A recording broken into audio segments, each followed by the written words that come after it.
Hey everyone, welcome back to another tutorial from Wake&Tech. Today in this video we will be learning how to unblock someone in CoinMarketCap.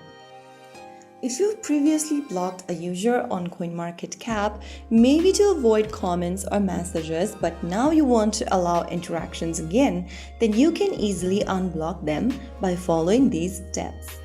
First of all, launch open CoinMarketCap application on your device and make sure that you're logged in.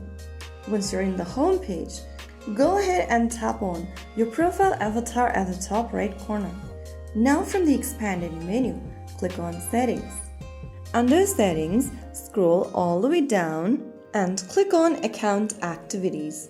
Under Account Activity, go to the Profile section at the top left, and then from your Profile option, scroll down and look for Blocked Accounts option.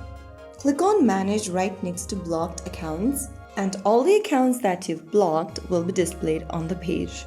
To unblock the person, click on Unblock right next to their detail and click on Confirm. The user will now be able to interact with you again and they will be unblocked from your account.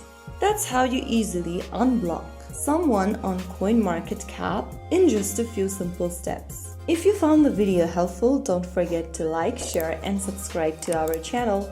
I will be back again in the next video. Thank you for watching.